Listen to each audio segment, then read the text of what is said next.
Namaste. Welcome you all on behalf of Manthan Nagpur. Before starting this event, I would like to request everyone to put their phones on silent and other devices. Let us start this evening with an evoking quote from Swami Vivekananda Ji. And I quote, "Arise, awake and stop not till the goal is reached."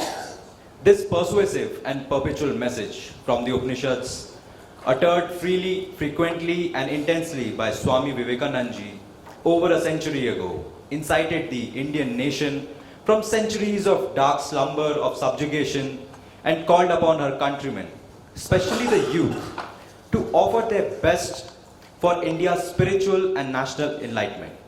Our nation is moving towards the Amrit Kal.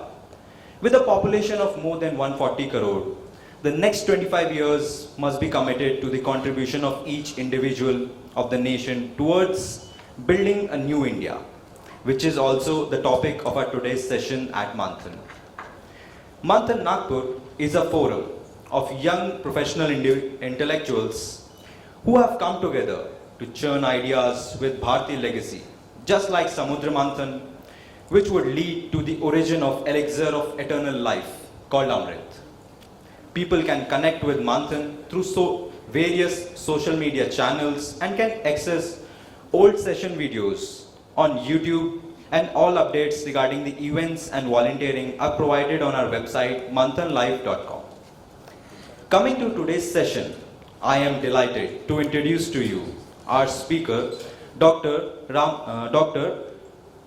Ramaswamy Balasubramaniam. He is an author, public policy advocate, and leadership trainer, known for his pioneering development work with rural and tribal people in Saragur and Hegedevna Kote taluks of Mysore in Karnataka, India. Dr. R. Baluji pursued academic degrees in leadership, organizational development, and public policy. Dr. R. Balu embodies a rare blend of grassroots and macro perspectives and policy through his multifaceted experience of more than 3 decades. He is also a Tata Scholar, a Mason Fellow of the Harvard Kennedy School, and a Fellow at the Hauser Center for Civil Society, Harvard University. He was the head and visiting professor of the Vivekananda Chair, University of Mysore twice. He is currently a visiting professor at Cornell University, USA, and at IIT Delhi, India, where he teaches courses on leadership and human development. He has authored 7 books, both in Kannada and English. His books, Voices from the Grassroots and I, the Citizen, are a compilation of narratives and reflections of a development expert and are now globally acclaimed. R. Baluji is also the founder of the Grassroots Research and Advocacy Movement, GRAM, a public policy think tank based out of Mysore. He is currently the full-time member HR in the Capacity Building Commission of the Government of India. Inspired by the message of Swami Vivekananda, he sees his life mission as building a resurgent India by inspiring leadership in the youth of the country. Sir, we are honored to have you here and with us in this session of Manthan. And therefore, we would begin. I would like to again ask everyone to put their phones on silent, and if anyone have any questions, kindly ask at the time of interactive session, which will be held after Dr. R. Baluji's address. Now, I would like to request our convener, Satish Ji Sada Ji, to welcome Dr. R. Balasubramaniam Swami on behalf of Manthan.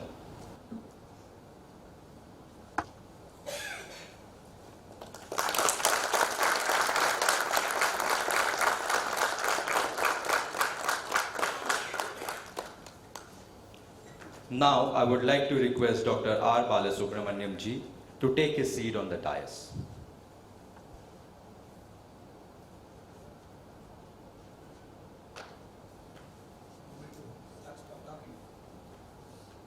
Take a seat, I'm happily sat.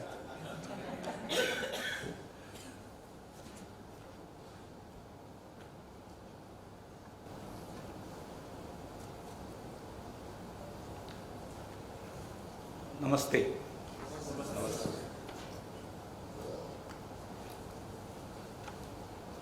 Nagpur must really be a very special place. On a Sunday evening, even to get so many people in one room, that shows the commitment and the vibrancy of the people of Nagpur. So I salute all of you for taking the time off to be here today. I thank Manthan for giving me an invitation and asking me to come here to share some thoughts on something which is not just close to my heart, I'm sure it's close to every Indian's heart now. What I speak is definitively emotional, but I can promise you it's not romantic. It's based on evidence. Otherwise, we in our country today, anything that we want to share about, we romanticize it so much that we lose the essence and substance of it completely. And then we get lost in meaningless distractions, and then the essence is gone. So I would like to share a few thoughts, the exciting journey that I have become a privilege to be a part of. So before I begin, a little background. Most of my life I have spent with indigenous tribal communities in the forests of Mysore. So having been exposed to income poverty, and I'll clarify that because I don't think India is poor, but if you measure it with the scale of economics and income, the tribals I lived with can be classified as poor. But in every other sense, they're the richest communities I lived with, because everything that I know today, that I teach or I speak about or write, is thanks to the extraordinary community wisdom that I have gathered from people I lived with. So I'm proud to belong to this nation where community wisdom still survives despite the best efforts of every force outside. I'm privileged that I can articulate it in the language that the West understands it and explain to them what is it that's changing. Because this word has become a fashion statement today, building a new India or a new India rising. This is not new. Swami Vivekananda tens of years ago thundered in his article called My Campaign for India that a new India will arise. He said, a day will come when I can see my mother resplendent in all her glory sitting on a throne and being the Jaganmata to the world, the Jagat Guru to the world. And there is such enormous power in this message. And again we can get lost in the romanticization of the message. But converting it into thoughtful action, where we not only be the provider to the world as the Jaganmata, as any mother would be, but also as a messenger of so many things. And today, the concept of life and the Pancha Pran that the Prime Minister is promoting, I think we have a lot to tell the world that you can have peace, you can have profits, you can still think of people, and you can worry about the planet all at the same time. So what I'm going to share is nothing new. What I'm going to share is all from experience of what we were, what we became, unfortunately, and what we can fortunately become today. And that is a new India, in a sense, which drives its strength and foundational existence from ancient India. Because I strongly believe that if you don't learn from your history, you never end up building your future either. We can't get caught up in our history, but at least we'll have to learn from it. And today are very exciting times. I'm privileged to be participating in a journey in Delhi in the Capacity Building Commission, which is very aptly titled Mission Karmayogi. The hope is that this new India will be built by a generation of Karmayogis.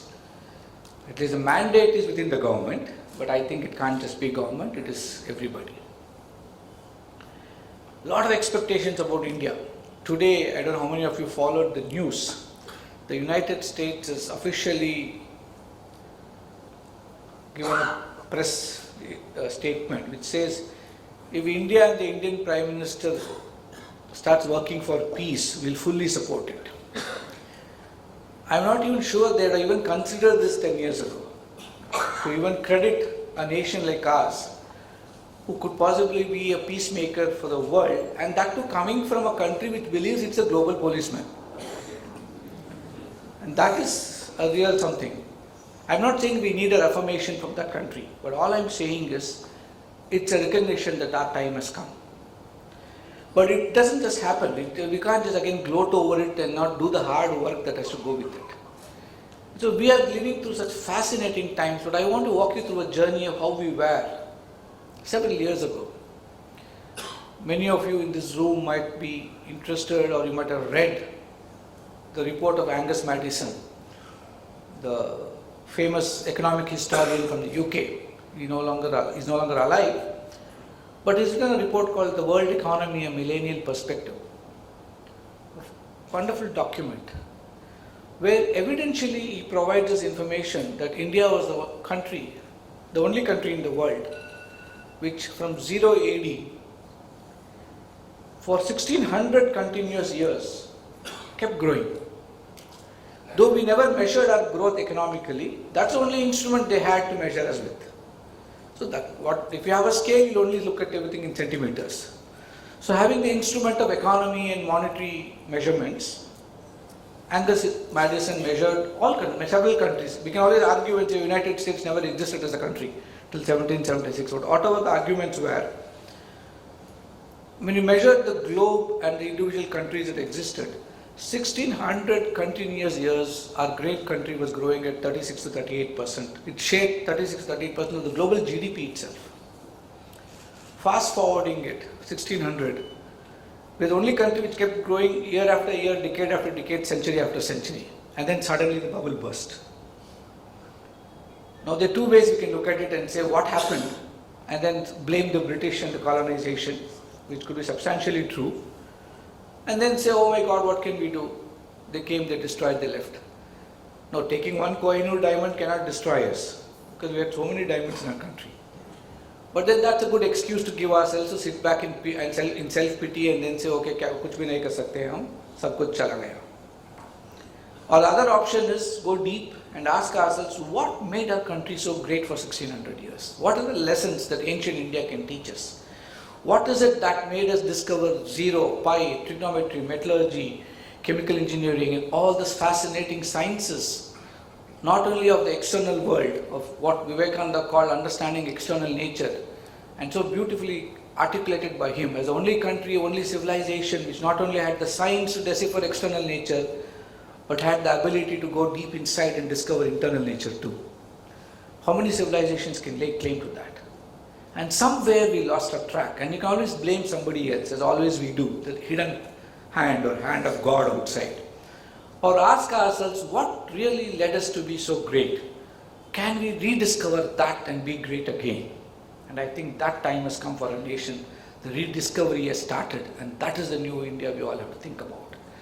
So, just around independence, look at our country.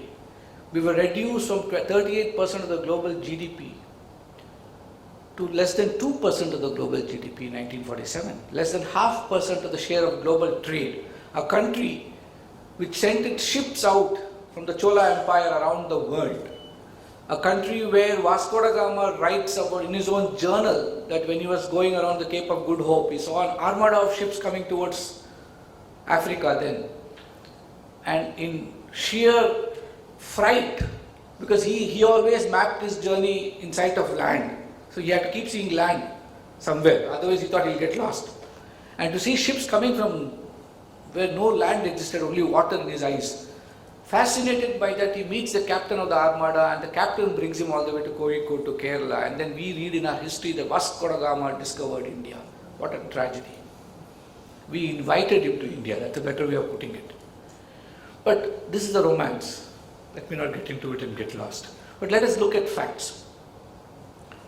From a nation which was so progressive, we had our problems too, like Vivekananda said. We had things which you cannot be proud about, which we are still struggling as a nation to reconcile and resolve, and those problems exist. and this cannot be ignored. But let's look at what we were. Let's not look at the dark clouds right away. Let's look at the silver lining. And what caused us to lose all this? ये 200 साल में 300 साल में क्या हो गया? What did we actually lose? Did we lose wealth or did we lose our ability to create wealth? Did we lose the self-confidence that we needed as Indians to believe in ourselves? That we could no longer participate in a global economy which is fundamentally driven by consumption. So we were not consumptionists in that sense, but now we have become. We have joined the global world of consumption. And therefore we have to search for new India now. But 350 million people, average age of life expectancy 38, around 30% literacy rates, and build a nation, how do you even talk about it?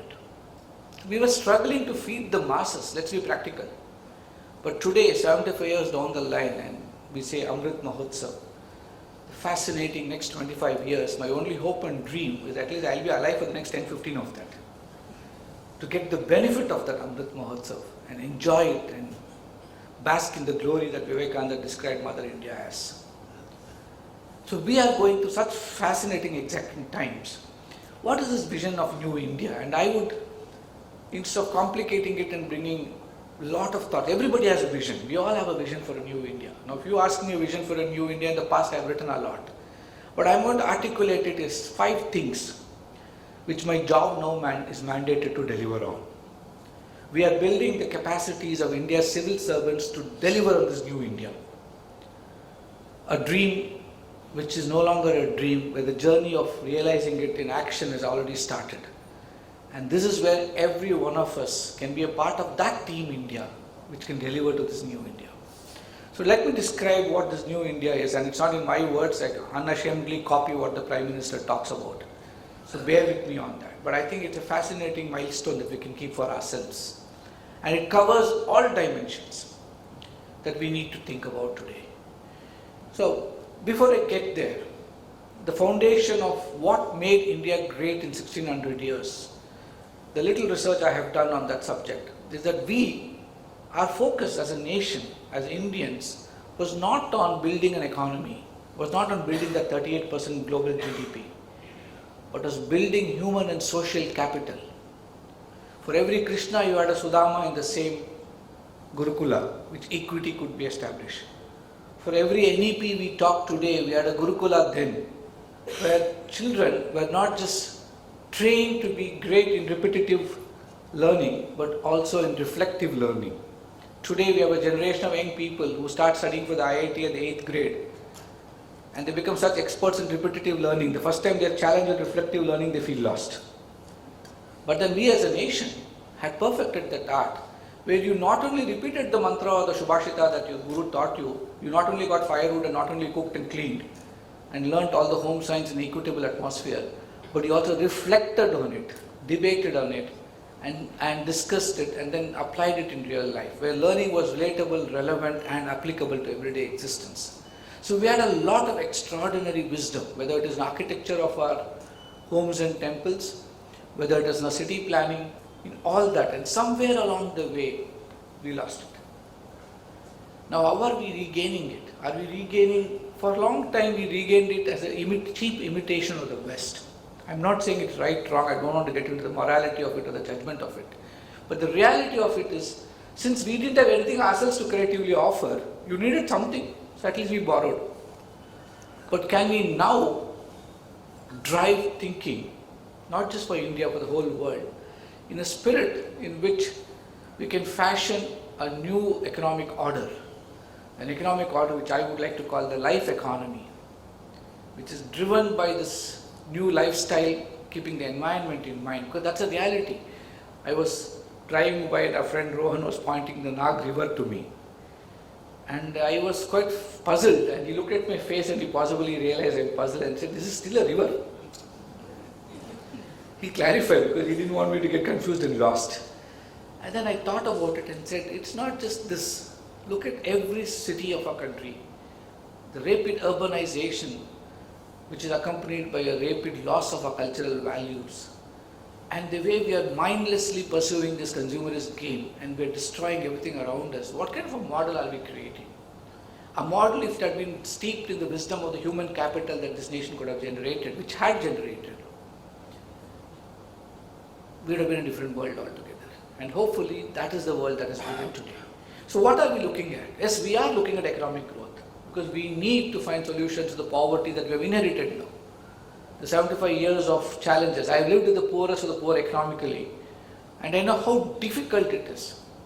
I have seen poverty in such stark terms, having lived with indigenous communities. The fascinating bottom line is, they were all part of a world, happily living in a forest with access to 160 different kinds of greens, 30 different kinds of tubers. Maximum in Nagpur, people of Nagpur might know potato and yam, maybe 2 or 3 sweet potato, 3 or 4 tubers. But my tribals knew 30 different kinds of tubers, 160 different kinds of greens. If you ask the young children here today, beyond palak, they may not recognize anything else. And they had access to the wild boar whenever they wanted, and an occasional deer also. So they had protein, they had calories, they had all the vitamins, all the micronutrients you wanted. And then we came in and said, oh no, you are ignorant savages, you can't live in the forest. I, the state, know what development is, and we brought them out and said, you can't go, this is national park, it's not your park. We destroyed the very fundamental way in which they lived, and then we called them poor. And then we developed a scheme called integrated tribal development. We are really a nation, right? And then we do development interventions for them. And there's a big missionary for that, right from a ministry to the last man down the line. And 75 years we have successfully managed to carry the story along. Telling our people, like Vivekananda said, you keep repeatedly telling Indians, you are poor, you are ignorant, you are an idiot, you are a fool, we'll start believing in that. But now, the time has come for us to tell the people who call us fools that, well, if you don't wake up soon enough, you will be the fools. Because we are going through an exciting journey, and I want to tell you, share with you the journey from an insider's point of view. And I've never been an insider, I've been a rank outsider, highly critical of the establishment and the system. Because I've been subject to the fallacies the system created on the people I lived and loved and lived with. And today, building a $5 trillion economy is inescapable. But just an economy is of no benefit to anybody. A $5 trillion economy that is inclusive and keeps the philosophy of Antyodaya in its mind and heart. An economy which is soulful, which is filled with the compassion that it deserves and demands. An economy which is actually can be a new definition of compassionate capitalism itself. Because capitalism is a reality you and I cannot escape anymore.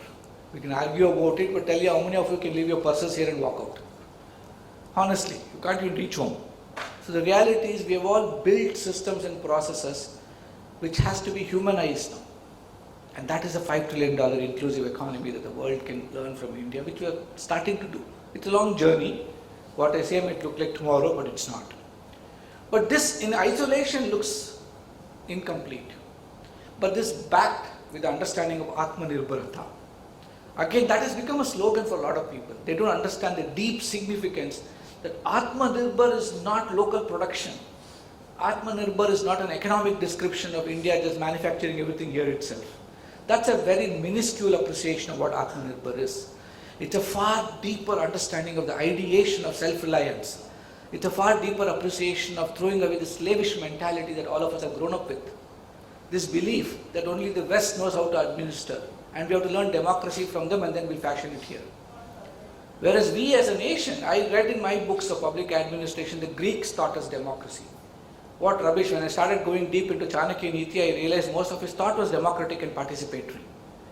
And we have a lot to learn. Again, it's just there, it's all evidence, we only have to look into it.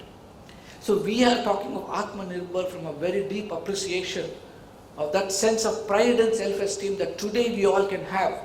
I can tell you in 1990s, when I used to travel around the world, I've been a beggar all my life, begging for my organization for funds for the Vivekananda Youth Movement, which I founded when I was 19.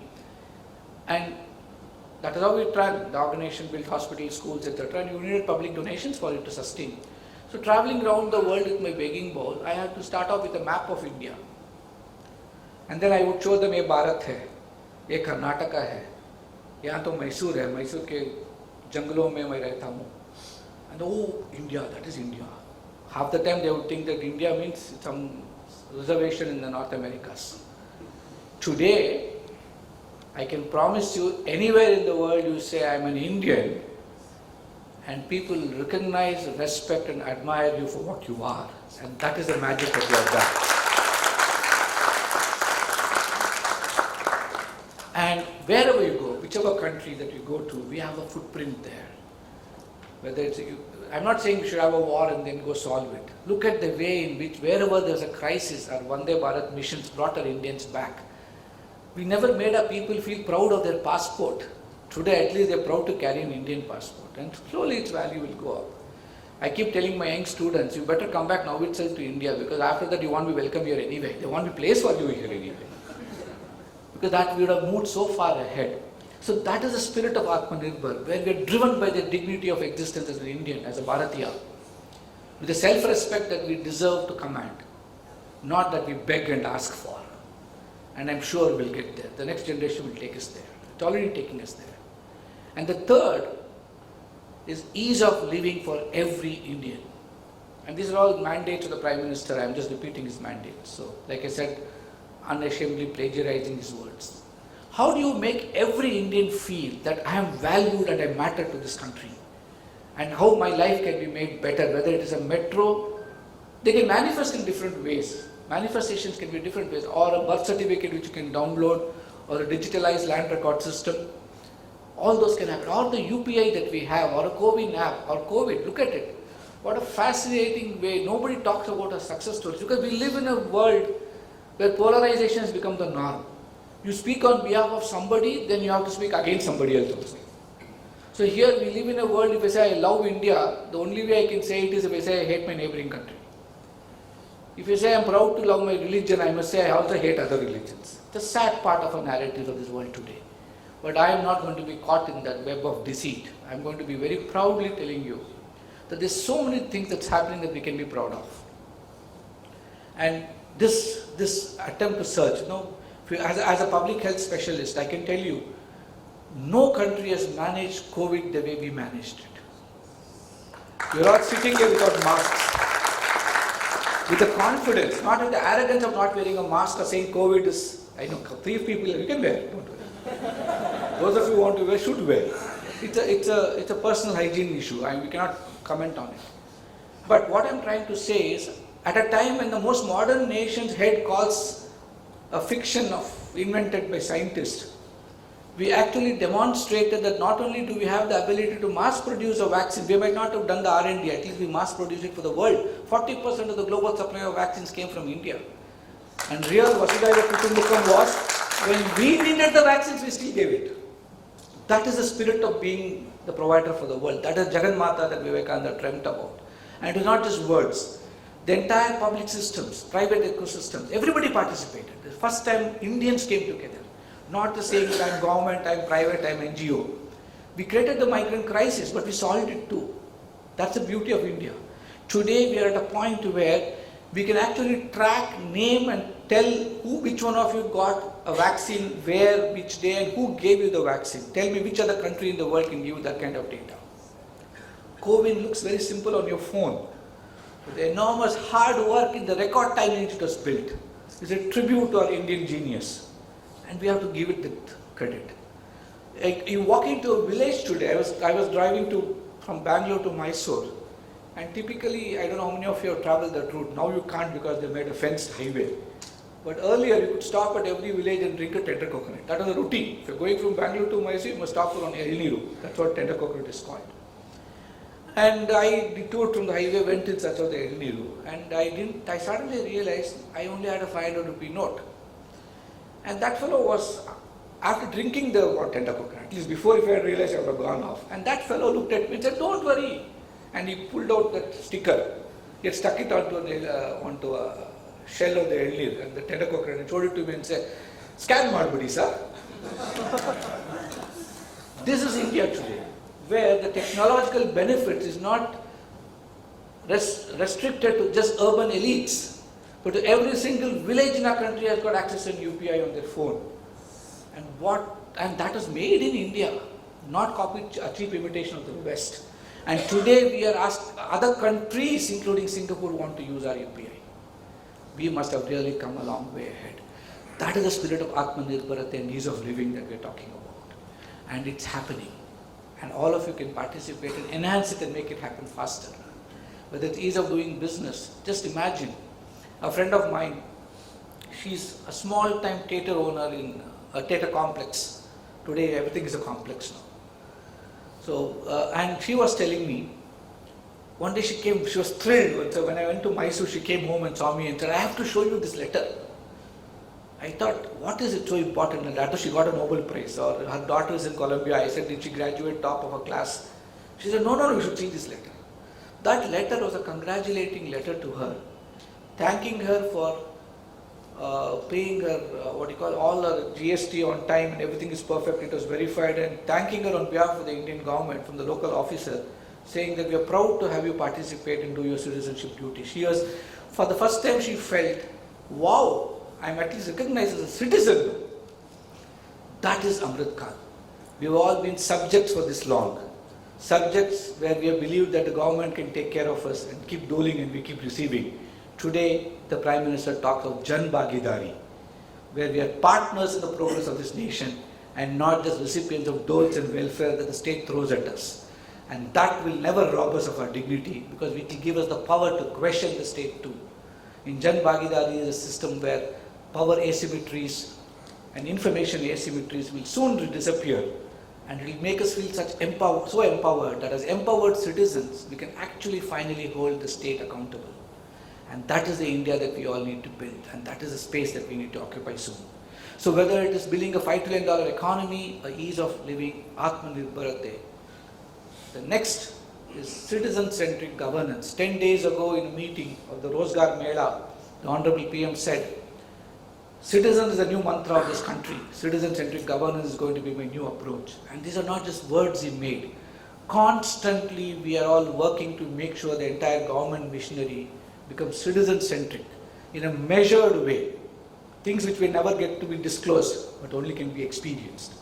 2-3 years from today, I can promise you, the state will be somebody that you will experience as something which created the ease of living for you in a respectful way, where you as an equal participant, a shareholder in building this nation, that you actually are getting to question and to receive benefits. And the last is, how do you deploy emerging technology? I already spoke about the UPI, CoWIN, etc. Even simple things like direct bank transfers. It was a bottomless pit in our country. Today, I don't know the exact figures, I might be wrong in its measurement, but 1.5 to 1.6 lakh crore rupees was the savings last year, which would otherwise leaked off to undeserving people.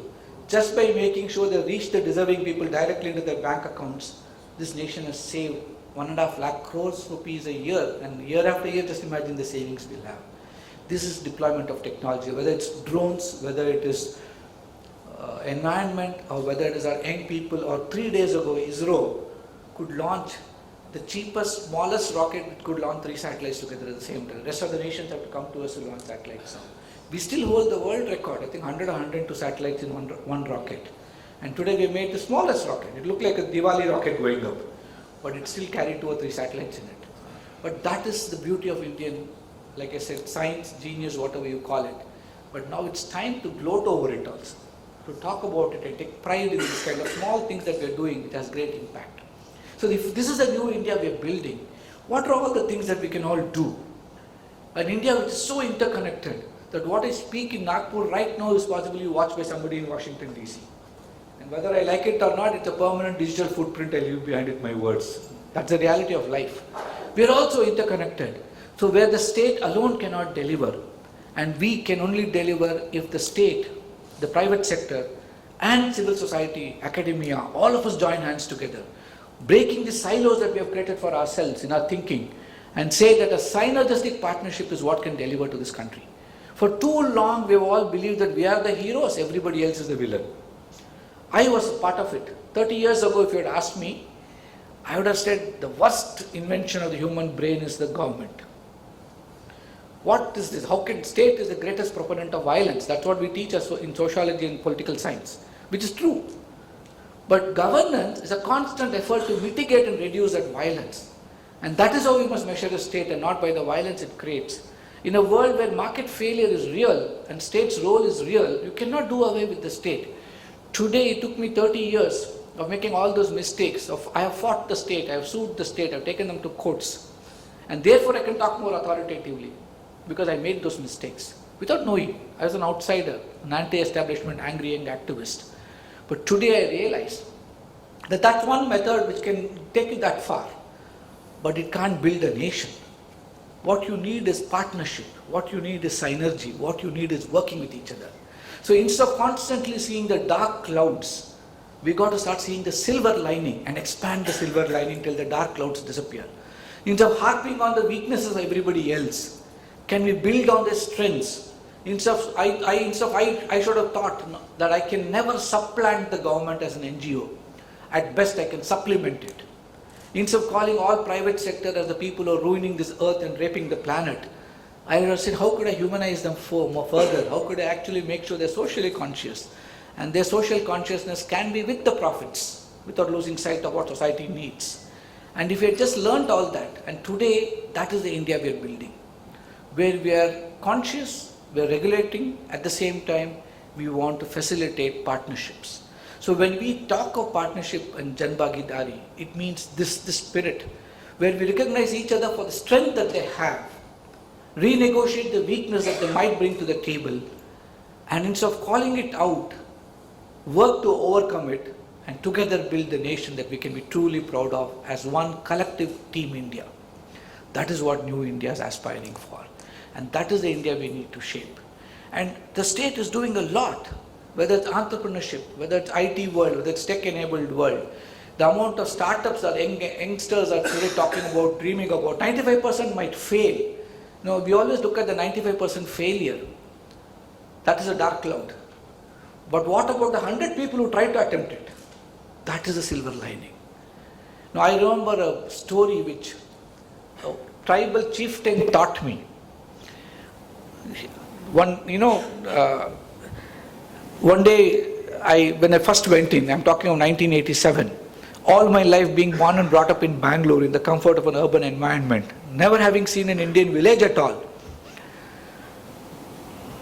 बहुत enthusiasm में चला गया वहाँ. मैं सोच रहा था कि शायद मैं भारत का अगला अल्बर्ट स्वैसर बन जाऊँगा. सब लोग मुझे ग्रेट डॉक्टर बालू पुकारेंगे, मेरे जीवन के बारे में किताब आ जाएगा. And all the childhood dreams you have at 21, 22. And then I go the next morning, I have no place to go to the toilet. Reality sunk in. I looked around, where the hell do I go now? And then I came out. No, your stomach can only hold on that long, right? Suddenly, that is the time you really feel that no villagers, let me go back. And my whole family lives in the US and Canada, so it has made things worse.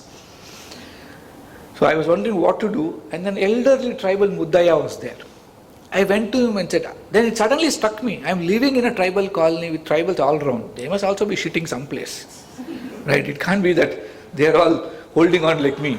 So and I asked Muddaya, what do you do? How? He said, nothing, come with me. I thought, wow, such an easy solution. And I walked with him. The story looks jovial, but this actually happened. I walked with him. And as he was walking in the forest, he plucked tea. I don't know how many of you have seen a teakwood tree in this room. Few of you have seen. It's got nice wide leaves. Very fibrous leaf, if you remember. It will never decompose, right? The fiber will still be there after 5 years also. He plucked 3 leaves. And then he looked at me. I was not plucking. I didn't know what he was doing. Then he said, in Kannada, "ನೀವು ಕಿತ್ಕೊಳ್ಳಿ. You also pluck 3 leaves." I actually plucked 1, I thought. Then he said, no, you need 2 more. What is this 3 leaves? Why do I need 3 leaves? And then, it looks a little embarrassing to say this story, but I think it's important. Because there in that spirit is life economy also of the tribal. Look at the way he taught. And here I was a public health guy, worried about worms and slippers and not wearing something, and you might stamp on somebody's fecal matter and get infested with worms, and all this thinking that medicine had taught me. He went into the forest and he laid a leaf on the ground, and he looked at me and said, we can't pollute Mother Earth. And he passed his thesis on that. covered it with another leaf. And he said, we can't pollute the guy who stamps it. Look at the intent, the spirit of indigenous wisdom. And the third leaf, you know why it is. We can't pollute ourselves, we've got to keep ourselves clean. But I still wanted the toilet. Because I'm used to that. Now, for 22, 23 years, we've been trained to think in a particular way. And then you can't all suddenly say, I'll use 3 leaves. We have to. And today, what do you? Tissue paper is not but just a processed leaf. But still, the idea is, what the point I'm trying to drive is this community in its own gentle way had taught me the reality of life, which worked for generations. I'm not saying we should go back there. I'm not even arguing. That is romance again. All I'm saying is, instead of discarding that reality, can we build on that reality and create a better future? And that is the new India that we need to build in. And can we listen to that voice of that community, that last man down the street, that Antyodaya concept, and get their voice into the policy narrative and frame a nation which can think about them. And that is the ease of living that we got to think. So it is a fascinating way in which I learned all this from very, very different ways from these indigenous communities along my life, telling me that there is so much wisdom embedded in our communities, but it never reaches the top. Because in one way we will say, oh, that ignorant poor tribal, this is how he lives. Look at this superstition. He uses 3 leaves. And then we criticize him, blame him, and then say, only when I give you a toilet you should live. So I also believe that, no, these people can't use leaves. I've not even come to the actual story. The real story starts now. So I went and said, this Jain Kurba village, there were 28 families. I was telling the story to my donor, and the donor was equally feeling bad like me, and he said, I will give you the money, build 28 toilets. I thought, wow, now, if I can't use leaves, I'll make tribals use toilets. That is my understanding of development. So I went there, built 28 toilets. And 4 months later, the donor said, I want to visit. I was proud. I have to show him, like a show tourism, what all I did. But then I was worried, because only 6 toilets were being used. 22 toilets were not being used as toilets. Now what do I tell the donor? It's a waste of money. I was walking him down. The senior Yajamana was there. 6 toilets, remaining all were filled with sand. Some toilets became chicken coops. Some toilets became goat to tiger, because that was a Project Tiger area, leopards were there. So the tribals realized to keep their goats safe, put them inside, close the door, leopard will not eat. At least they found a use for the toilet. I didn't find one, but they found. Only 6 were actually using. I was very disappointed. I thought the donor is going to feel bad, my reputation is gone now. So very sad telling the donor what to do, these people, they're not accepting it. And that Yajamana saw me, and in his own sweet way he said, why are you looking at 22 people who are not using it? 28 people, ask yourself, why are the 6 using it? That is a silver lining, my friends. That is what India's wisdom taught us. And that storyline, I thought I learnt a powerful lesson till I met another good friend who wrote a book about it. He called it The Power of Positive Deviance. He said, we all are so used to looking at people who don't deviate, the 22 who don't use a toilet because they're not used to it, that we forget the 6 who deviated, the positive deviance. India today has to take pride in looking at the young people who are positive deviants, who have the courage to do things which you and I never had. Today we are enjoying a demographic dividend which will close out possibly under 15, 20 years. Instead of telling them, don't do that, don't go there. We bring up our children in such a way that we only do's and don'ts. Don't climb this tree, don't cross the road, don't do that, don't come home late, and then we destroy them. And we make them cheap imitations of ourselves, and then we want them to change the world. If that had to happen, we would have changed it ourselves, no? The very fact that they will not be able to do it is because we are getting them to imitate us. Can we make them risk takers, entrepreneurial in their spirit, fly as high as wings can take them, with the conviction that they are born to change the destiny of this nation of ours? Then a new India will arise. For that, let us not block them with our negative thinking. Let us spread the energy of positivism that Vivekananda spoke about. He said, 2 words he said India needs. Strength is life, he said. And he said everything should be positive. And the second he said is also something very important. Weakness is death. And we don't want our civilizational strength to become something which we call it as a weakness and die along with it. And he said, Abhihi, Abhihi, Abhihi. That's a slogan for this country. Fearlessness, fearlessness, fearlessness. And if that is a generation which can come up in that fearless way, I think people like me can sit back and enjoy the benefits. That's why I said I should live at least 15 more years for that, to enjoy the benefits also. So this is the story I learned from him, and that is the energy we need to bring into this narrative of a new India. Because I see today, we are creating such infrastructure. Look at the recent budget. 10 lakh crores has been allotted to build India's capital expenses. And then the national infrastructure pipeline a few years ago, if some of you are tracking it, when we announced a stimulus package in our country post-COVID, close to $1.3 trillion were to be spent till 24. And that's part of this. The 10 lakhs is all part of that. The United States, a bigger economy than us, being the number one economy in the world, their expenditure for a stimulus, when their president took over just then, for a 4-year term was $1.4 trillion. We were just 0.1 trillion less, with an economy far smaller than theirs. Then we thought, oh, we should stimulate the economy. And then we criticize and say the government is not doing its bit. But look at what the private sector is doing. So when you look at the national infrastructure pipeline, apart from the fact that states have their own challenges of absorption of funds, the land problems that they have in acquisition and etc., our private sector is far behind, and we don't want to recognize it. We think India's private sector is doing great. It's time to understand that in our country, people with the capacity to run projects of more than 5,000 crores are a handful, 5 or 6 players. The same Shapurji Palanjis, the same L&T, the same names you keep coming across again and again. 1,000 to 5,000 crores, and the 30 people are there. A nation of 1.4 billion, don't tell me we don't have the capacity to build a sector which can absorb this capital. So time has come for young Indians to look at opportunities, not just in IT, in every aspect that this country can grow in. If you can build the parliament in 18 months, come on, we can do much more magic. And that is the generation that we need today. So it's not about providing 10 lakh crores, it's about creating the Indians, which we all have to participate as Team India, to spend the 10 lakh crores and build a 100 lakh crore infrastructure for this country. If we can look at the way every second day 2 Vande Bharat trains comes out, made by Indians for India with our technology, let's not run away from it. We don't need Bombardier to come and build our metros anymore. We might have learned from them. We needed that advantage because we have to leapfrog a little bit. But then we can't have to depend on them. We can do it ourselves. And the world time will come when we don't have to even get that technology from them. I was recently I'm proud to say this on record, I visited a manufacturing plant of a private company, Tata Advanced Systems Limited in Hyderabad. And I was looking around and seeing what were they all making.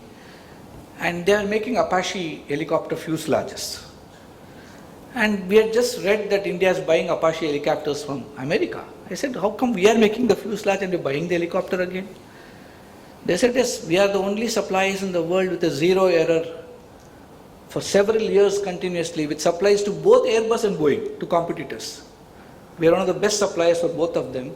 We make the fuselage, it goes all the way to the Boeing factory in the US, and then it gets covered with all that nice sari and avionics and all the chassis and all that comes back to India.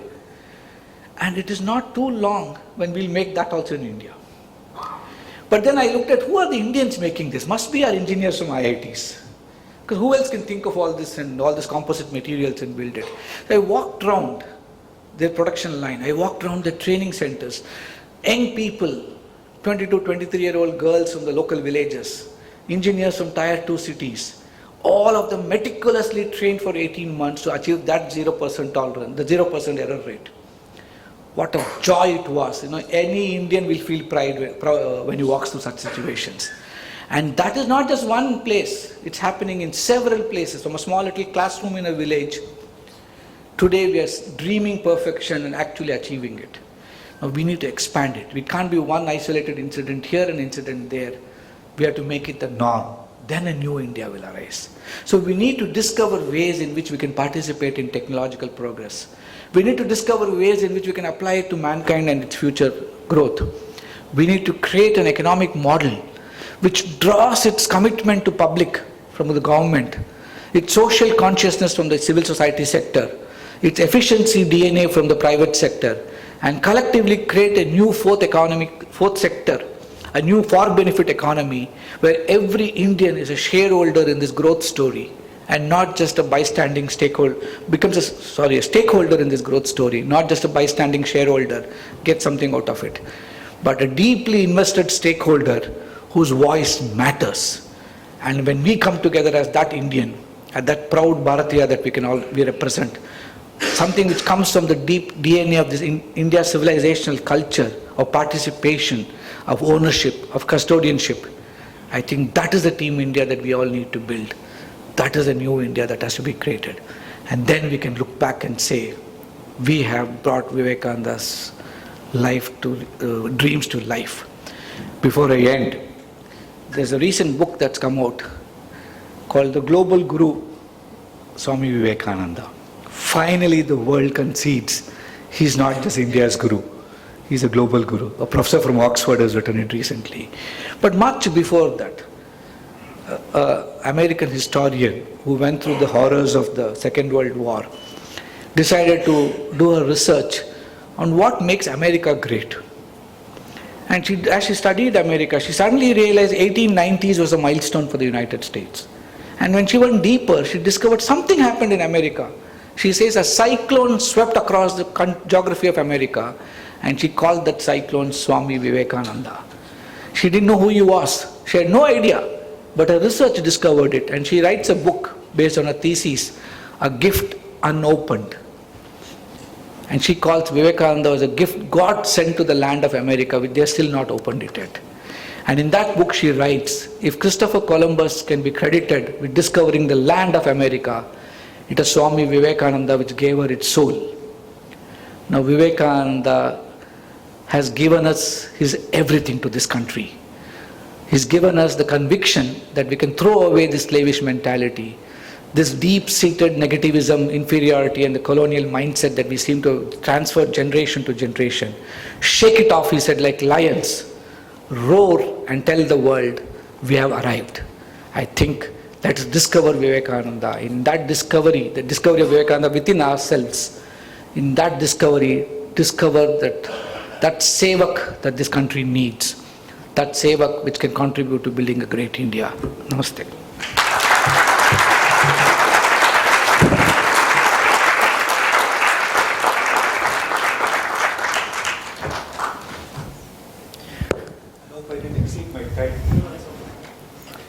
Thank you, Dr. Subramaniam ji, for your enlightening words. Now we'll start with the question and answer round, and I would like to request Rohan Parikh ji to take over as the moderator.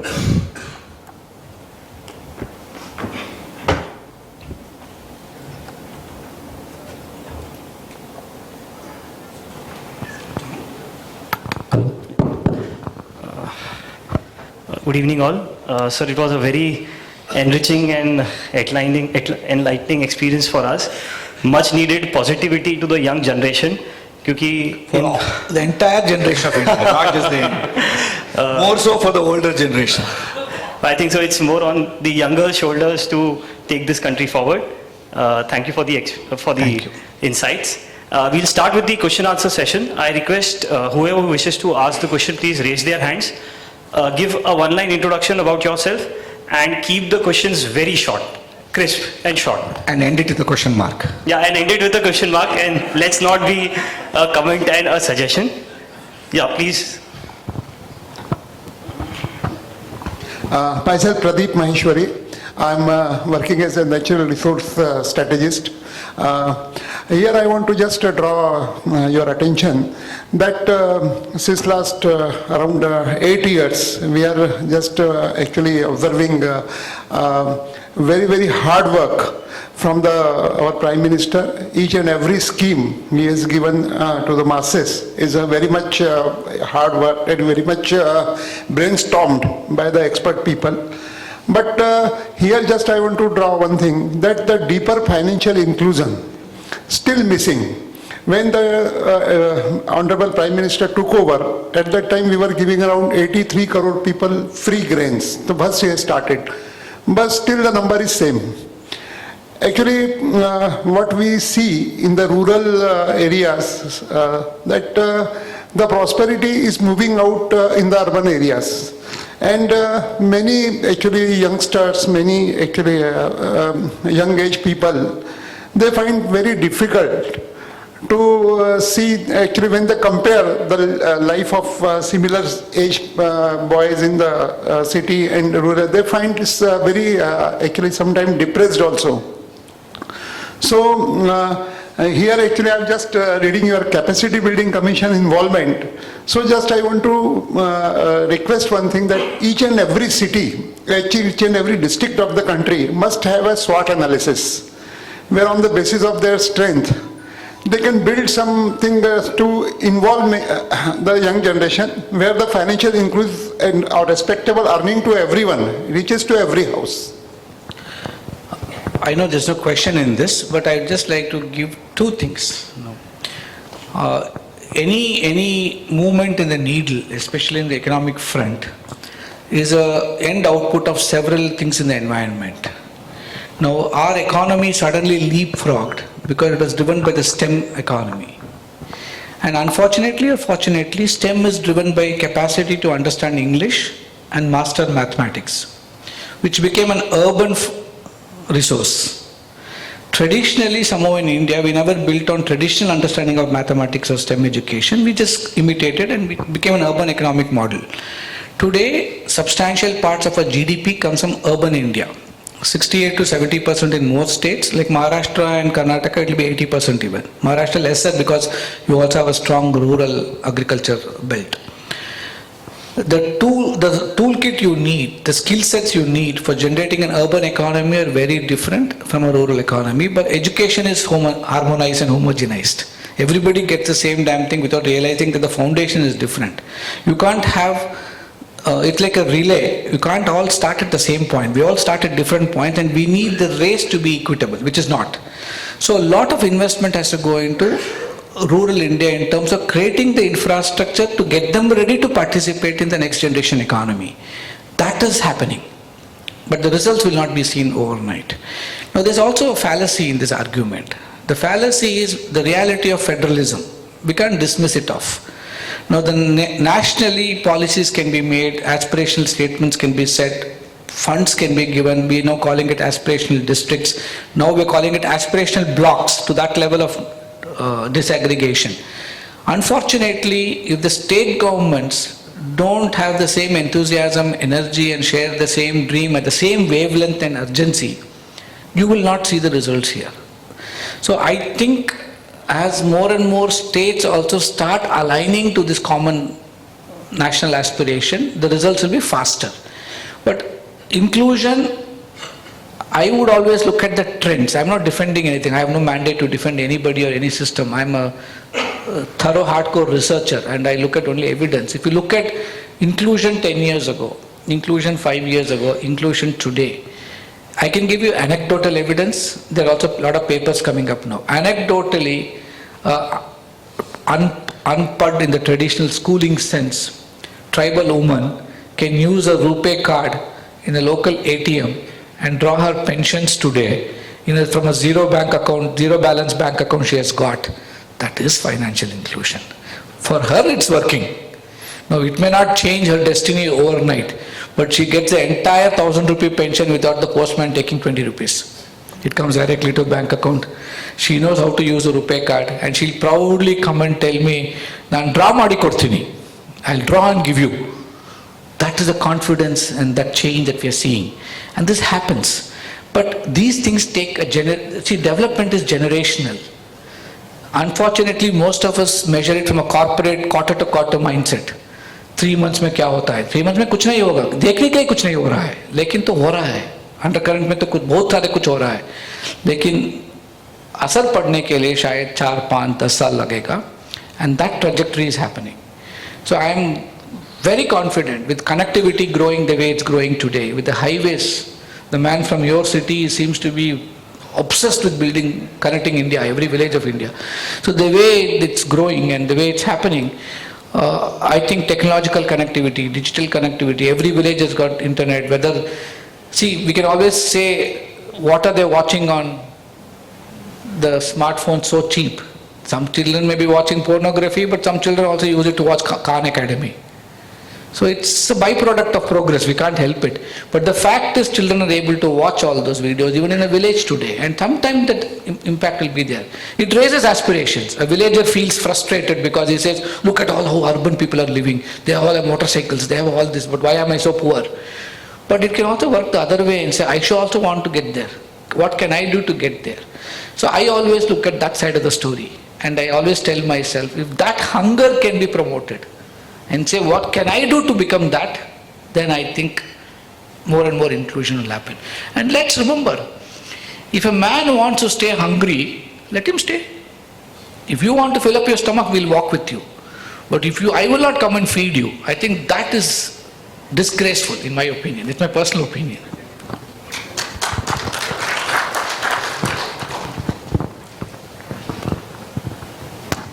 Hello. Dr. Subramaniam, thank you so much for this wonderful speech. I would request you can stand up and ask the question, please. Yeah. Sorry. Others can see you, that's all. Okay. I can see you. So, my name is Dheeraj Day. I've been living in Germany for 11 years now. I was just invited by my dear friend Gaurav Somani for this event. I just had a brief travel to India for some personal reasons. The topic I want to raise is the Great Indian Brain Drain. You see that I was taught, raised, did my engineering from Nagpur, then was working for ITC, but then some people say that where the money is, the brain goes there. Some people say that where the brain goes, where people are valued. Okay. So if you see that there are almost 17.3 million Indians outside in Western countries holding either temporary citizenship, passports, resident permits. So is Indian government doing something to bring such human resources that we've already lost to Western countries? Because we actually want to be here. You rightly said that India is being part of this global development program. But we, being in the European diaspora, Germany, Netherlands, Belgium, we still feel that we are not valued here. And that is the reason we stay there, we build our careers. And this is how all started. I was totally into automotive. I wrote a lot of research papers. I was not valued by Tata Motors. Then I happened to reach out to Mercedes-Benz. Now we are working with Tesla with building the EV ecosystem in Europe. That can be definitely done in India, but we as talents are not valued here. And your thoughts on this? I think, how much of a candid answer can you absorb? You have to ask yourself this question, what does value mean to you? Does it mean that I'm going to put you on a pedestal and worship you just because you didn't run away from India? Or does it mean that you are just getting your rightful due in an ecosystem which is highly competitive? The same Mercedes-Benz has got their world's highest research happening in Bangalore. They have a 3,000 member staff in Bangalore, headed by, I think, Manu Saleh, if he's the MD right now, and doing possibly stuff which Mercedes Europe is going to take from here, right? So let's look at that. Maybe you didn't get a chance to join them. Maybe you are left out. I'm not asking the argument, that's why I say how candid can you be. But the point I'm trying to make is what you're saying is real. A lot of people measure their sense of self-worth with different ways. Some of us measure it by the money we get, some of us measure it by the recognition we get, and it's fair, it's each person's personal choice. Some of us measure it by the sense of attainment we make, or the ecosystem in which we can make that attainment. When that is not available, you will feel that you will find where it is available. But the fact is, the easiest thing to shift from country to country is not global trade, it's global intellectual capital. Right? And global intellectual capital, do you know what research says? It's an average, law of averages. I'm not saying it's valid for your case. It follows the path of highest return, economic return. So if your capital is rewarded the highest in Europe or America, you will go there. Nothing wrong in that. But some of them say, I don't want, that's not my measurement. Now, I'm not even saying me as an example, even we have Rohan, we have several examples sitting in this Zoom who come from the best of Indian institutions, who make choices saying that despite the challenges, despite the problems, I'm going to be part of the solution. So I keep telling my young friends, have you been often to Bangalore? Yes. And what do you think of Bangalore's traffic? bad, right? But you also complain it is bad when you're driving a car in that traffic only.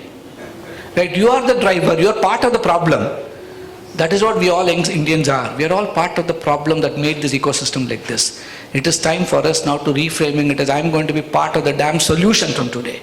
And then see what can I do that can at least move the needle. We can't change the ecosystem, but can I renegotiate my interaction with the ecosystem? So today we are seeing a generation of people coming back. Some of it should be facilitated by the state. So for facilitation from the state, whether it's Startup India or Stand Up India, or asking young Indians to come back and teach in universities, diaspora to come back to ICSSR or to Indian Council of Scientific Research and participating in our institutions, the doors are opening. Now, are they opening fast enough? I don't know. The second way of looking at it is, this is my personal view, I'm not saying the government's view, is I would not worry too much about the people who left. I would actually worry more about the people who stayed back and do something for them and make sure that we don't lose them also. Because I don't think I can ever inspire you to come back. I don't know. But I can make sure I can inspire somebody not to leave and create an ecosystem where he'll be respected and valued for what he brings to the table.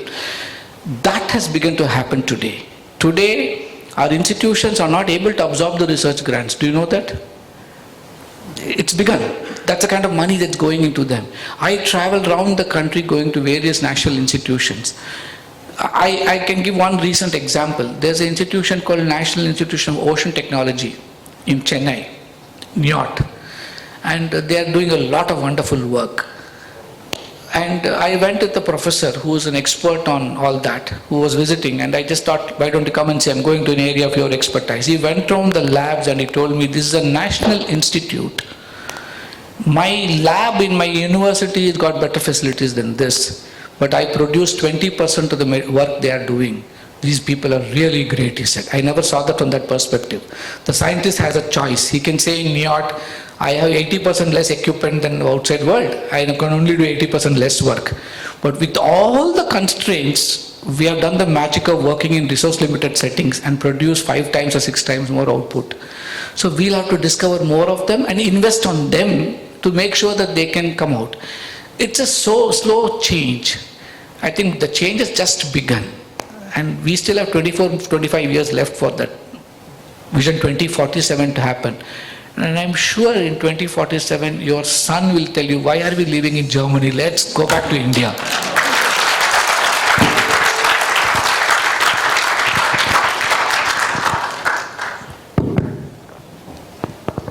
I have done some thinking about capacity building in the health sectors, both public and private. Instead of taking time of all these people, ನಾನು ನಿಮ್ಮ ಹತ್ರ ಮಾತಾಡಬಹುದಾ ಇದು ಕಾರ್ಯಕ್ರಮ ಮುಗಿಬೇಕಾದ್ರೆ ಒಂದು 5 ನಿಮಿಷ ಸಾಕು. What time am I supposed to go to IIM? I'll share my email ID, number, etc. because I have to go to end the program at 8 o'clock. That's the only reason. We can do a virtual conversation if that's okay. ಖಂಡಿತ ಮಾತಾಡೋಣ.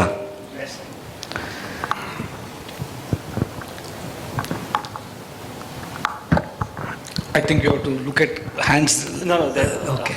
Because that vision, line of vision may not be there. So. Namaskar. I am Nilesh Damle. I am into business of stone crushing and mining. Sir ये capacity building commission government of India का जो है, इसके अंतर्गत bureaucrats में राष्ट्रभक्ति जगाने के लिए ऐसा कुछ उपक्रम आप लेने वाले हैं क्या? क्योंकि ईज ऑफ डूइंग बिजनेस में वो बहुत बड़ा हर्डल है. सो ऐसा कुछ उपक्रम आप लेने वाले हैं क्या? हमारा मैंडेट पूरा कैपेसिटी बिल्डिंग कमीशन का मैंडेट का शायद उसका फाउंडेशन मंत्रा 3 चीज है. And the words of the prime minister, first he says in लोगों का कर्मचारी भाव से कर्मयोगी भाव को लेकर आना चाहिए. What you are talking. So he is aware. How do you make a person move from being a कर्मचारी टू बिकमिंग अ कर्मयोगी. इस स्कीम का नाम है मिशन कर्मयोगी. हमारा ऑफिशियल नेम है कैपेसिटी बिल्डिंग कमीशन, बट हमारा मिशन है मिशन कर्मयोगी. दूसरा चीज़ है रूल बेस्ड अप्रोच से रोल बेस्ड थिंकिंग कैसे लेकर आना चाहिए. अगर हो सकता है तो वो तो ईज ऑफ लिविंग हो जाएगा. रूल्स इंपॉर्टेंट है, लेकिन रूल बेस्ड थिंकिंग से वहाँ फंस जाते हैं हम. How do become a role based. मेरा role is to facilitate your business. My role is to make you contribute to the economy, I'll still follow the rules. तीसरा चीज़ है, ये सब करने के लिए जीवन भर सिखाना पड़ेगा, सीखना पड़ेगा, दोनों चीज़ होना चाहिए. So how do you ensure lifelong learning? So we are rolling out a fascinating experiment where we'll have the world's largest learning management system, where nobody can believe what the government is going through. Government of India, 60 plus ministries, 93 departments, 2800 attached offices. Over the next few years, every single government employee is being mapped, his role being finalized, his job description given, his performance set up, and his competency is measured. His behavioral competencies to see whether he's getting the Rashtra Bhav. Seva Bhav is like PM says, Pradhan Sevak, everybody is a Sevak. Second is we are measuring functional competencies. And the third is domain competencies. आज तो agriculture में काम करता है, कल सुबह से health में जाता है, चले जाता है. Till now he had no measurement. Now he cannot go report until he acquires health competency. He has to take, and we are providing any time, any instrument, anywhere learning. एक platform तैयार हो गया, architecture भी ready हो गया, 50 to 60,000 courses are going to be made available to them to learn, and he is going to be ready for the building a future ready India. A future ready bureaucracy is absolutely critical, but we have numbers. 75 साल से measurement भी नहीं था, productivity के बारे में बातचीत भी नहीं था, अभी तो ये सब बात कर रहे हैं, and we are actually actioning it. Our approach is do it quietly so you see the results. Announcement में क्या फ़र्क पड़ता है, लेकिन एक्सपीरियंस में ही फ़र्क पड़ेगा ना. तो कर रहे हैं, लेकिन शायद 4-5 साल में हो जाएगा. We are working with 3.2 million first round of government employees of government of India. Expansion में वो 2 करोड़ हो जाता है. सब स्टेट गवर्नमेंट्स को इंक्लूड करेंगे तो 4 करोड़ है. 4 करोड़ गवर्नमेंट एम्प्लॉयज़ का मन परिवर्तन करना, अगर मैं 1 साल में कर सकूँगा तो मुझे शायद नोबेल प्राइज़ नहीं 10 नोबेल प्राइज़ देना चाहिए. लेकिन 1 साल में मेरा एनर्जी इतना होगा कि करने का तो अटेम्प्ट तो 100% होगा. And lot of people are working like that. There's an entire system being sensitive and aware that building capacity of these people without building citizens' capacity is not going to work. Citizens का भी capacity चाहिए ना. Citizens तो ऐसे खड़े होते हैं. Citizens should stand like this. Then you can shake the government and say, give me what is my rightful due. उसको भी तैयार करना भी एक प्रोसेस है, लेकिन हमारा काम तो सरकार को तैयार करना. आप जैसे संस्था हो, इस तरह का डिस्कशंस में सिटीजन्स तैयार होना चाहिए. अगर हो जाएगा तो wonderful country will emerge. So, just to add, sir, can we call this जो मिशन कर्मयोगी है, because we have 4 crore government employees and you're doing a human resource exercise, so it's like one of the world's largest human resource development exercise. No, we should also be proud that nowhere in the world an ecosystem approach of bringing public administration reform at this scale is being attempted. We are the first nation in the world, and America tried. They called it reinvention of government. When Bill Clinton was the president, he appointed his vice president to head it. It didn't work. Then they brought in a law, Government Performance Results Act, to measure performance and declare it. We are seeing what is happening today. Everybody did piecemeal approach. All the corners में chew करने शुरू कर दिए. Singapore, South Korea, Japan, UK, all successful experiments. I'm not blaming them, but they never attempted. We have the audacity to do a complete quiet shift based on civilizational values, and that is going to be India's model. And we're not going to stop there. The PM has also conceived something called a Global HR Summit. The Jagat Guru message is also there. Right? It's like Davos kind of event where once we succeed, it may take 3 years, 4 years, we'll tell the world how to copy us and make the world a better place. That's also part of our mandate. Namaskar, sir. Myself, Dr. Rajkumar Khapekar. I am a professor of botany and environmental science from Nagpur itself. First of all, I must say thank you very much to Manthan and to you also for wonderful lecture. I don't want to ask any question to you. I just want to ask some queries. First of all, your title is Building a New India. Why not it is Building a New Bharat? First. And second, purposefully I would like to ask second query in Hindi.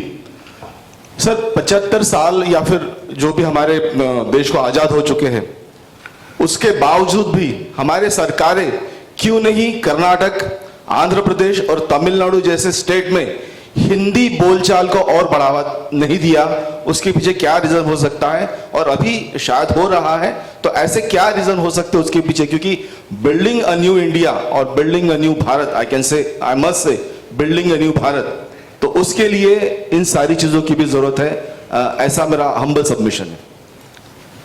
I don't think you're expecting an answer, but I can only say it is beyond my convening power to do that. And as much as you're passionate about language unifying the country, I'm passionate about language not dividing the country. But it is like that. It is not. You go ask a Madrasi, you go ask a Kannadiga, you go ask a thing, they are respectful of Hindi. But if you force it down his throat, he'll vomit it. मैं हिंदी में बात कर सकता हूँ, कर रहा हूँ, लेकिन अगर आप मैंडेट करेंगे तो शायद मैं हिंदी के बारे में जो प्रेम है मेरा वो कम हो सकता है. Mandate नहीं sir. If you go to that particular places, people even don't want Hindi में बात नहीं करना चाहते. नहीं, वो सच नहीं है. मैं कर्नाटक के निवासी हूँ. बेंगलुरु में अगर आपको हिंदी मालूम नहीं है तो 50% कम्युनिकेशन खत्म हो जाता है वहाँ, और तेलुगु और तमिल मालूम नहीं है तो बाकी 50% खत्म हो जाते हैं. अगर कन्नड़ा मालूम है तो 10% कम्युनिकेशन हो सकता है वहाँ. So it's a different perspective, but your suggestion is correct. We should be proudly saying building a new Bharat, but because the language in circulation is right now New India, that's the topic I suggested. But as and when that message spreads, you're right, we should call it building a new Bharat. But the second part, I have a personal disagreement. It's not a government's perspective, it's my own. Namaskar sir, I am Bhagyashree Pandey, I am student of BBA final year from GS College Nagpur. So my question is, in your speech you mentioned and quoted about silver lining and dark clouds repeatedly, and you ended it up with discovering yourself and discovering Swami Vivekananda within you. But in your life there have been several dark clouds and you have must overcome them. And as you said that when you were 20-year-old and you were doing all this amazing stuff with the tribal people, and you have made journey till here now, and your energy seems much more than 20-year-olds like us, and your enthusiasm and curiosity to learn and contribute to India, it's much more than we youth of the nation today. So how you have overcome the dark clouds, and how you have discovered yourself, and what advice you have for the 20-year-olds like us now? This is a very intensely personal question, but I'm going to try answering. Yes, it's been a fun journey. I've been beaten up with slippers. I've been arrested. I've had all my fun. And I felt like giving up, let me be honest. I felt that, oh my God, why am I doing all this? Why not I just give up and run away? But whenever I felt that way, either the Bhagavad Gita comes to my rescue, Mission Karmayogi is all that. To do our duty without expectation of any consequence of our action. And when you put it to action, that philosophy, it is a great consoler. If not anything, at least it gives you psychological courage to move on.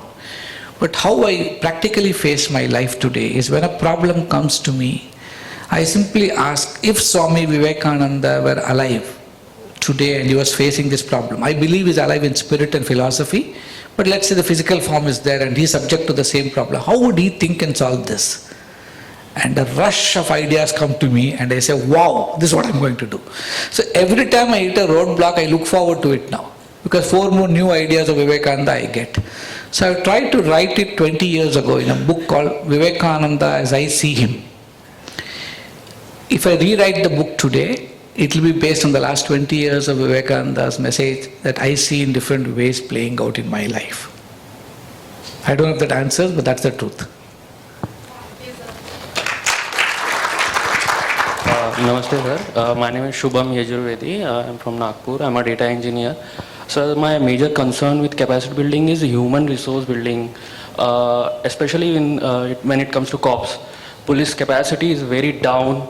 From 95, I think 2004, the new capacity is not built, and all the infrastructure I feel is like useless because someone can come and jam it up and destroy the public property. So is there any plan for police capacity? For the person here, I am from Karnataka, so मुझे हिंदी भी आती है, कन्नडा भी आती है, मराठी पण येतं तर काय Wonderful. problem नाही. आप तो भारत का रिप्रेजेंटेटिव हो. We take pride in everything Indian. Like I said, lot of problems are there. सब जगह में प्रॉब्लम्स दिखता है हमें. ट्रेनिंग में भी इतना आसान नहीं है. ट्रेनिंग इंस्टीट्यूशंस बहुत सारे हैं. हर एक राज्य में तो पुलिस एकेडमीज हैं, स्टेट पुलिस एकेडमी है, डिस्ट्रिक्ट लेवल भी ट्रेनिंग सेंटर्स हैं कांस्टेबल्स के लिए. नेशनल लेवल में हैदराबाद में एक नेशनल पुलिस एकेडमी है. I am not going to say it will solve the problem, but 3 years ago they embarked on a fascinating process. They went around the country talking to 50,000 different people who are stakeholders of the police. एक citizen से शायद ज़्यादा citizens ही थे, rural area में citizens, urban areas में industrialist, government officials, DGPs, retired officers, सब लोगों से बात करने के बाद उसको ये पता लगा कि जो भी पढ़ाते हैं एकेडमी, जो भी ट्रेनिंग देते हैं, शायद वो आजकल के डिमांड्स के लिए काफ़ी नहीं है. So they had the courage to completely redesign the curriculum and content and redid the whole thing. And जो 2 साल से अभी ट्रेनिंग मिल रहा है उन ऑफिसर्स को, सिर्फ आईपीएस को, स्टेट लेवल ऑफिसर्स तो स्टेट्स का रिस्पॉन्सिबिलिटी है. शायद उसका असर जब वो लोग पोजीशन ऑफ पावर में आते हैं, डेमॉन्स्ट्रेबली दिख सकते हैं कि क्या सीखे, उन लोगों ने क्या सीखे अभी तक. Will see the results. But आज दोपहर में एक यंग ऑफिसर के साथ लंच में बात कर रहा था, आईपीएस ऑफिसर के साथ. वो तो उसका एक्सपीरियंस ये है कि he did half his training before the syllabus changed and half his training after the syllabus changed. So he's the best judge, though it's one voice. He said the training is remarkably changed and he's different because of the second half. Now we are also doing one more thing. See, policing is a state responsibility. हमारा constitution में तो केंद्र सरकार का responsibility नहीं है. So केंद्र सरकार का तो हमारा भी एक 1.5 million पुलिस फोर्स है. ITBP, BSF, CISF, ये सब लोग केंद्र सरकार का पुलिस है. So we have taken on a massive training program for them to look at how they can be citizen friendly. मैं एक एग्जाम्पल दूंगा आप लोगों को, एक प्रश्न भी पूछूंगा. पिछले हफ्ते में इस रूम में शायद 100 से ज़्यादा लोग बैठे हुए हैं. कितने लोग पब्लिक सर्विस यूज़ किए? शायद 10% होगा इस हॉल में of all the people. 40%, 60% may not have used in the last 1 week. You might use next week, you might have used before that. This is how citizens think. The air you breathe, the water you drink, the light you put on is all public good, provided by public systems. Every minute we are using a facility provided by the government and we don't even connect. Now I'll ask you the second difficult question. Use करने के बाद इस room में कितने लोग जो provider थे, public service provider, उनको जाके थैंक किया हमने? Thank you so much for giving me this facility. How many of us did it? Not a single person. Bus use करते हैं, बस come out from the bus, we go and tell the thank driver, मुझे सुरक्षित यहाँ तक लेकर आने के लिए धन्यवाद. कितने लोग बोलते हैं? उसका काम है, हम वेतन तो देते हैं ना, करना ही पड़ेगा. ऐसे ही सोचते हैं हम लोग. So public service is thankless. Railways में 10 लाख लोग काम करते हैं, इसमें सिर्फ 1 लाख लोग सिटीजन फेसिंग है. TTE, railway inspector, railway TTE, booking clerk, जो जहाँ टिकट खरीदते हैं, आईआरसीटीसी होते हुए भी बहुत सारे लोग 60% से ज़्यादा काउंटर में ही टिकट खरीदते हैं भारत में. और छोटा छोटा स्टेशन का स्टेशन मास्टर और parcel booking clerk. Parcel booking clerk तो बहुत स्ट्रांग है. हमारे देश में तो फ्रेट मूवमेंट तो रेलवेज में ही ज़्यादा होता है ना. डू यू नो एक दिन में सिटीजन्स कितने लोग उसको गाली देता है एवरेज में? किसी सोचे हैं आप लोग? एक दिन में nearly average 80 people have a fight with the average railway employee exposed to citizens. अगर सुबह से शाम तक 80 लोग आपको गाली देते रहते हैं तो आपका शाम का माइंडसेट कैसे हो सकता है? क्या कर्मयोगी के बारे में सोचते हैं क्या आप लोग? It's difficult. Let's be realistic, practical बोल रहा हूँ मैं. सो हमने तो एक स्टडी किया 1 साल के पहले, एथनोग्राफिक स्टडी किया कि सिर्फ देखते, we are just observing, observational study किया हम लोग. You cannot change 1.4 billion Indians not to shout at that fellow. वो तो हो नहीं सकता, वो प्रैक्टिकल भी नहीं है. लेकिन मेरा रिएक्शन तो चेंज कर सकूंगा ना मैं. जब भी लोग मुझसे गाली देते हैं उनको, we saw one incident, वो 15 kg का वेट था बुकिंग क्लर्क पार्सल के लिए. वो आदमी झगड़ा कर रहा था कि 10 किलो लिखो. वो मना कर रहा था, नहीं नहीं 15 किलो है तो 15 किलो का बिल देना चाहिए. वो आपका क्या बिगड़ता है, 10 किलो लिखो ना. नो, उसको भी झगड़ा. अगर 15 किलो लिखकर उन्हें 10 किलो लिखने के बाद 50 रुपया रिश्वत मांगता है, उसको भी झगड़ा होता है. अरे 50 रुपया क्यों आपको? He is first of all breaking the rule. So for 10 kgs also he gets shouted at, he takes bribe also he gets, and उसके बाद बाहर जाके गाली भी देता है कि ये लोग तो इतना करप्ट हैं, रेलवेज में रिश्वत देते हैं, लेते हैं. वो भी हम ही बोलते हैं. So we realize it's not easy being a public servant. क्योंकि हम सोचते हैं कि पब्लिक सर्विस तो लोग वेतन लेते हैं ना, हम सब लोग वेतन लेते हैं. हम तो पेपर को भी जिस तरह फेंकते रहते हैं, हम सबको मालूम है. नागपुर में सुबह से देख रहा हूँ. That's such a culturally rich city. But tomorrow morning, start using the lens of garbage identification. Nagpur इतना अच्छा नहीं लगेगा आप लोगों को. Because that's a reality, any city today. But we ourselves contribute to it without recognizing. We तो सोचते हैं कि कॉर्पोरेशन वाला लेकर जाते हैं, हमें क्या फर्क पड़ता है. So I think somewhere we have to think deeper. And attitudinal change तो सब लोगों में होना चाहिए. From today make a promise. Whenever you actually use a noticeable public service. Public good तो सब लोग यूज करते रहते हैं, हवा भी पब्लिक गुड है, पानी भी पब्लिक गुड है, लेकिन नोटिसेबल पब्लिक यूज जब भी करते हैं, उसके पीछे जो पब्लिक सर्वेंट है, go thank him. Then you develop the moral right to go question him also when he doesn't deliver. So it has to walk hand in hand. साथ साथ जाना पड़ेगा, क्वेश्चनिंग के साथ थैंकिंग भी जाना पड़ेगा. हम इस तरह की दुनिया में जीते हैं कि अगर लाइट नहीं जलाएगा तो उस समय ही लाइट को नोटिस करते हैं. जब स्विच डालते हैं लाइट ऑटोमेटिकली आ जाता है तो उसको नोटिस भी नहीं करते ना, वो नॉर्मल सोचते हैं. लेकिन बल्ब फ्यूज होने के बाद भी बल्ब को देखते हैं. तो सरकारी काम भी वैसा ही है. जब सरकार काम नहीं करेगा ना तो हम सब गाली देते हैं. जब सरकार काम करता रहता है ना, उस समय तो थैंक यू भी नहीं बोलते. We should change our attitudes. That's all I will say. Namaskaram sir, my name is Manognya and I'm a second year law student. I have two questions. The first question is, to solve the disparities of the economic inequality, we need to supply or distribute the resources.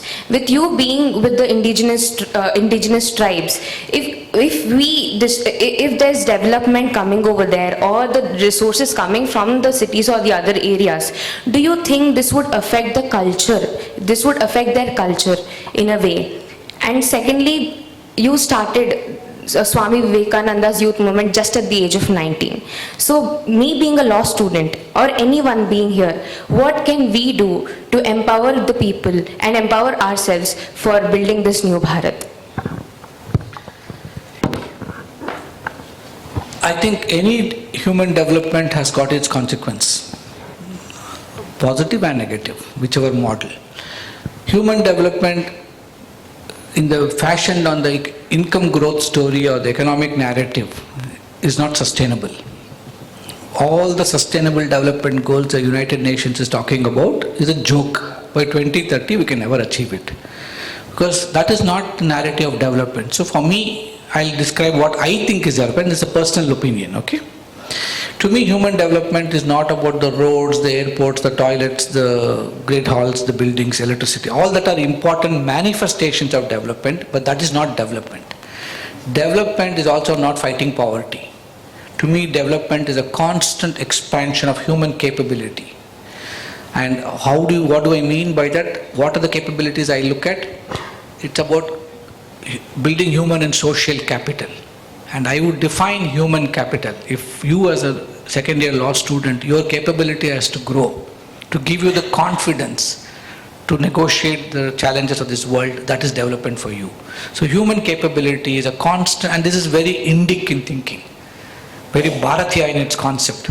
It is an expansion of the physical, that is where yoga, ahara tattva, Ayurveda, all this comes in generationally for us. The cognitive, the intellectual attainment, physical, cognitive, emotional and spiritual capabilities that will give you the agency to lead and sustain your life. If I can build your physical, cognitive, emotional and spiritual capabilities that can give you the agency to lead and sustain life, that is all we should look for. That is development. So today, all the experiments that my organization is involved in across Karnataka, we work with 3 million people in all the districts of Karnataka.